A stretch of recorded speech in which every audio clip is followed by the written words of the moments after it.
रायपुर से बड़ी खबर है। भूपेश कैबिनेट का एक अहम फैसला। जल जीवन मिशन पर सरकार ने ये बड़ा फैसला लिया है। जल जीवन मिशन के सभी टेंडर निरस्त हो गए। IBC 24 ने प्रमुखता से इस मुद्दे को उठाया था, इस खबर को दिखाया था। इसके बाद समीक्षा की गई और अब भूपेश कैबिनेट का बड़ा फैसला। जल जीवन मिशन पर यह बड़ा फैसला आया कि सारे टेंडर निरस्त किए जाएं। IBC 24 ने प्रमुखता से इस मुद्दे को, इस खबर को दिखाया था। तो भूपेश कैबिनेट का बड़ा फैसला। IBC 24 ने जो खबर दिखाई थी उसका असर हुआ है। जल जीवन मिशन के सारे टेंडर निरस्त होंगे। ये भूपेश कैबिनेट का फैसला है। जल जीवन मिशन पर सरकार ने ये बड़ा फैसला लिया है।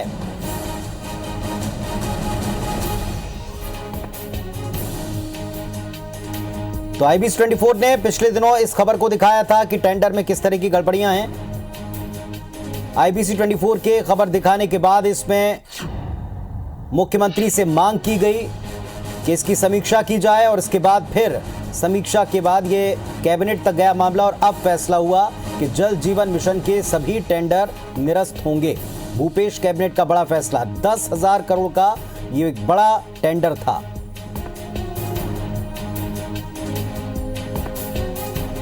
तो IBC 24 ने जिस मुद्दे को उठाया था, प्रमुखता से दिखाया था, इस पर भूपेश कैबिनेट का बड़ा फैसला आया।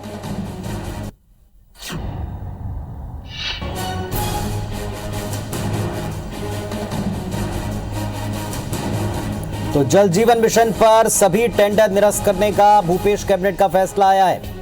IBC 24 की खबर पर यह असर हुआ है, बड़ा असर हुआ है। 10,000 करोड़ का यह टेंडर था। कई अनियमितता और गड़बड़ियां इसमें दिखी थीं। जिन कंपनीज को, जिन संस्थाओं को ये टेंडर गए थे उसको लेकर सवाल उठाए गए थे। IBC 24 ने इस मुद्दे को दिखाया था, इस खबर को दिखाया था और अब यह खबर आ रही है कि 10,000 करोड़ का यह टेंडर कैबिनेट ने निरस्त कर दिया है। IBC 24 की जो खबर थी, इसके बाद ही इस पर इतना बड़ा एक्शन हुआ है। जल जीवन मिशन पर सरकार का यह बड़ा फैसला है।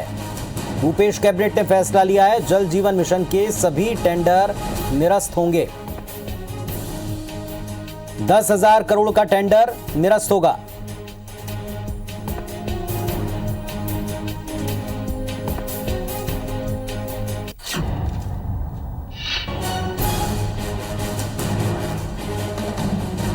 और राजेश मिश्रा हमारे सहयोगी इस वक्त हमारे साथ में लाइव जुड़ रहे हैं, सीधे उनका रुख करते हैं। राजेश, ये बड़ी खबर थी जो IBC 24 ने दिखाई प्रमुखता से और अब इस पर एक्शन हुआ है, बताएं, पूरा ब्यौरा बताएं। देखिए बिल्कुल कैबिनेट की बैठक में आज एक महत्वपूर्ण बहुत सारे निर्णय लिए गए हैं, जिसमें कि अगर हम बात करें तो कृषि उपज मंडी संशोधन विधेयक का प्रारूप जो है उसका अनुमोदन किया गया और सबसे बड़ा जो एक निर्णय यहाँ पर लिया गया है, जिस खबर को हमने काफ़ी प्रमुखता से दिखाया था, 10,000 करोड़ का टेंडर के गड़बड़ी का मामला था। जल जीवन मिशन के तहत ये मामला था, इसकी खबर हमने प्रमुखता से दिखाई गई थी। इसमें आरोप ये लगा था कि बाहर की कंपनियों को पूरा टेंडर दे दिया गया था। इसके बाद भूपेश बघेल जो मुख्यमंत्री, उन्होंने इस पूरे मामले को गंभीरता से लिया था और गंभीरता से लेने के बाद आज ये मामला कैबिनेट में आया, इस पर चर्चा हुई और पूरे जो टेंडर है उसको निरस्त कर दिया गया। तो एक प्रकार से कहा जा सकता है कि IBC की खबर पर सरकार ने त्वरित कार्रवाई करते हुए एक बड़ा निर्णय लिया है। अब ये टेंडर किस तरह से होगा, आगे क्या प्रक्रिया होगी, इसके बारे में और डिटेल आना है, मगर एक महत्वपूर्ण फैसला यहाँ पर यह लिया गया है कि 10,000 करोड़ का जल जीवन मिशन के तहत जो टेंडर जारी किया था उसमें गड़बड़ी की शिकायत मिली थी। कांग्रेसियों ने ही इसकी शिकायत की थी और इस मामले को गंभीरता से लिया गया था। इसमें मामला यह है कि बाहर की कंपनियों को, नियम के विरुद्ध बाहर की कंपनियों को इसका पूरा ठेका दे दिया गया था और भूपेश बघेल ने इसको लेकर एक जांच कमेटी बैठाई थी, जांच करवाई थी और आज ये कैबिनेट में ये मामला आया और इसके बाद कैबिनेट ने यह निर्णय लिया कि इस पूरे टेंडर को निरस्त कर दिया जाए। इसके अलावा अगर हम बात करें तो आज की इस कैबिनेट की बैठक में छत्तीसगढ़ कृषि उपज संशोधन विधेयक जो है 2020 के प्रारूप का अनुमोदन किया गया, जिसके लिए विधानसभा का विशेष सत्र, 2 दिवसीय विशेष सत्र बुलाया गया और कल ये से शुरू होगा ये विशेष सत्र। इसके अलावा अगर हम बात बात करें तो भारत माता वाहिनी योजना में बदलाव करने का समाज का फैसला लिया है। समाज कल्याण विभाग को ये योजना को सौंप दिया गया है। और इसके अलावा एक और महत्वपूर्ण निर्णय है कि छत्तीसगढ़ राज्य ग्रामीण एवं पिछड़ा वर्ग क्षेत्र के विकास प्राधिकरण के पुनर्गठन करने का निर्णय लिया गया। तो ये महत्वपूर्ण आज बैठक यहाँ पर में निर्णय लिए गए हैं, जिसमें महत्वपूर्ण अगर फैसला अगर बोला जाए तो जल जीवन मिशन के तहत जो टेंडर दिया गया था, जिसमें 10,000 करोड़ का टेंडर था, जिसमें गड़बड़ी की शिकायत मिली थी। बाहर की कंपनी को ये टेंडर दे दिया गया था। कांग्रेसियों ने खुद उसकी शिकायत की थी। फिर पूरे मामले में को मुख्यमंत्री भूपेश बघेल ने गंभीरता से लिया था। आज कैबिनेट की बैठक में ये मामला रखा गया और फिर कैबिनेट के बैठक में यह तय किया गया कि इस पूरे टेंडर को निरस्त कर दिया जाए। जी, बहुत शुक्रिया राजेश आपका इस पूरी जानकारी के लिए। तो राजेश मिश्रा हमारे सहयोगी बता रहे थे। बड़ी खबर इस वक्त, भूपेश कैबिनेट का बड़ा फैसला आया है। जल जीवन मिशन पर सरकार ने बड़ा फैसला लिया। जल जीवन मिशन के टेंडर निरस्त कर दिए गए हैं। जल जीवन मिशन के सभी टेंडर निरस्त किए गए हैं। 10,000 करोड़ का ये टेंडर था।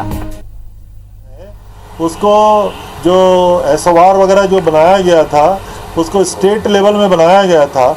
तो हम लोग चाहते हैं कि केंद्र के इस राशि का प्रदेश में सदुपयोग हो, इसलिए केंद्र के गाइडलाइन का अक्षरशः पालन किया जाए।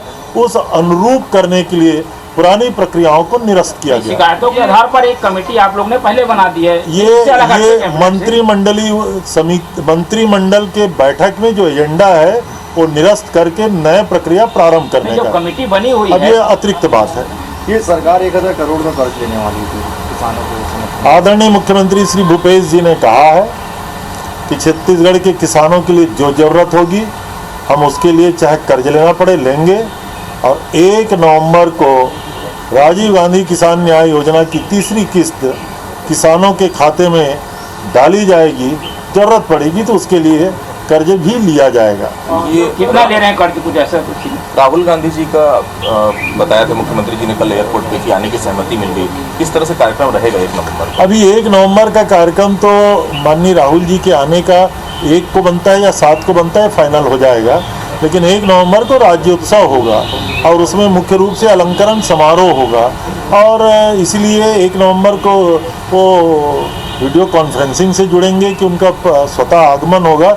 ये अभी तक फाइनल नहीं है, लेकिन अलंकरण समारोह जैसा संक्षिप्त समारोह 1 नवंबर के राज्योत्सव के दिन होगा।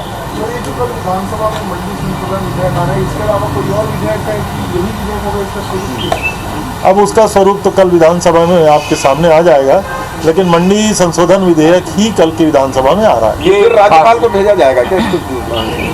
अब जो भी प्रक्रिया होगी। किसानों को क्या सीधा लाभ मिलेगा मंडी संशोधन विधेयक? अब हमने प्रावधान किया है कि किसान शोषण से मुक्त हो, इसलिए सारे प्रावधानों में हमारा केंद्र बिंदु छत्तीसगढ़ का किसान है। ये कर्ज की सीमा लगातार बढ़ती जा रही है, क्या कोई लिमिट भी क्रॉस हो जा रही है, ऐसा भी बता रहे हैं?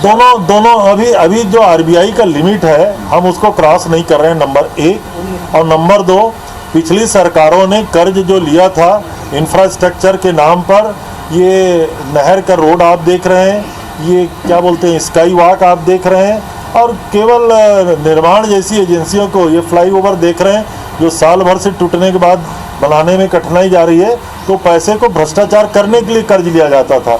अभी हमारे आदरणीय मुख्यमंत्री जी ने कहा है केवल और केवल किसानों के हित में हम कर्ज का उपयोग करेंगे। ये भारतीय जनता पार्टी की भी अलग से बैठक चल रही है। कल जो आप लोग बिल लेकर आ रहे हैं उसके खिलाफ रणनीति बनाने के लिए नामांकन रद्द हो गया है। अमित जोगी, ऋचा जोगी, उस पर भी हंगामा होना है। किस तरह से देख रहे हैं विपक्ष की रणनीति को? मुझे लगता है विधानसभा तो लोकतंत्र का मंदिर है। अब सदन में जाएंगे, विपक्ष अपनी पूरी रणनीति तैयार कर ले, उनके प्रश्न होंगे, उसका जवाब दिया जाएगा। हमने तो विधानसभा सत्र विशेष रूप से इसलिए आहूत किया हुआ है कि कुछ कानूनों के द्वारा छत्तीसगढ़ के किसानों के शोषण होने की संभावनाएं हैं। हमारी धान खरीदी भी प्रभावित होने की संभावनाएं हैं। हम छत्तीसगढ़ में गरीबों को 1 रुपये किलो चावल देते हैं, उसको भी प्रभावित कर सकते हैं। तो हम इन सारी बातों से लेकर के अपने कानूनों में कैसा संशोधन करें, हम उस दिशा में आगे बढ़ रहे हैं। अब विपक्ष का काम है विरोध करना, अब वो क्या क्या करेंगे उसका जवाब हम देंगे। ये खरीफ और रबी की फसलों के लिए कानूनों में संशोधन से जो तीनों कानून हैं उसका उपाय कर लेंगे अपन। ये इसी में श्रम कानूनों वाली भी बात हो रही थी, उसमें भी कुछ करना है। मुझे लगता है अभी आपकी जानकारी पूरी नहीं है, श्रम कानूनों का नोटिफिकेशन नहीं हुआ है। सर एक चर्चा ये भी है कि छत्तीसगढ़ सरकार बाईपास करने जा रही है इस तरीके से कानून बनाकर, किसी टेक्निकलिटी। देखिए बात यह है, संघीय व्यवस्था है, पंजाब राज्य ने जैसा किया उस तरीके से अगर मैं कानून बनाता तो शायद ये बातें हो सकती थी, लेकिन केंद्रीय कृषि राज्य मंत्री ने रायपुर में ही आपसे चर्चा करते हुए कहा है कि एग्रीकल्चर ट्रेड के आधार पे सारे कानून बनाए गए हैं। वो संवर्ती सूची में केंद्र का अधिकार है और उन्होंने कहा राज्य की सूची में कृषि शामिल है और मेरा कृषि उपज मंडी का जो कानून है वो कृषि पे आधारित है।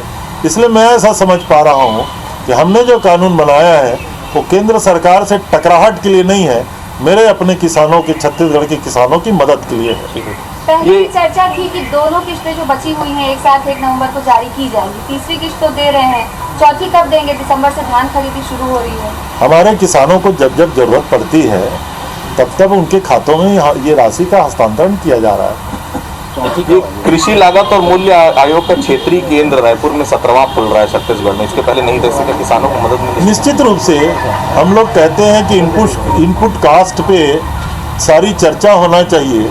स्वामीनाथन आयोग ने जो लागत मूल्य पे कम से कम 1.5 गुना से 2 गुना कीमत देने की बात कही थी और दुर्भाग्य से देश के प्रधानमंत्री लगातार भाषण करते रहे और आज दे नहीं पाए हैं। छत्तीसगढ़ में ये कार्यालय खुलेगा, किसान प्रतिनिधि जाके अपनी बात कहेंगे तो हम तो ऐसा समझते हैं कि इससे छत्तीसगढ़ को लाभ होगा। एक डीपीआर की स्टोरी का था, वो बेरोजगारी दर जो कम हुई है और युवाओं को बहुत मौके मिल रहे हैं डीपीआर नो अब मेरा सीमित हो गया ना, मेरा बहुत हो गया। तो वो क्वारंटीन में है ना, तो वे सरकार के प्रवक्ता और कृषि मंत्री रविंद्र चौबे, उन्होंने कहा कि कल विशेष सत्र विधानसभा का बुलाया गया है जिसमें कानून पर चर्चा होगी, सवाल जवाब होंगे और साथ ही उन्होंने न्याय योजना की तीसरी किस्त जारी करने की भी जानकारी दी है।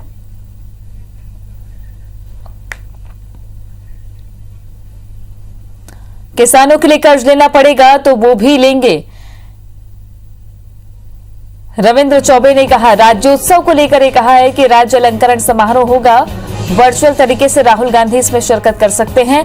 राज्य अलंकरण समारोह मुख्यमंत्री निवास में आयोजित होगा। इस बार सादगी के साथ कम भीड़ में राज्योत्सव मनाया जाएगा।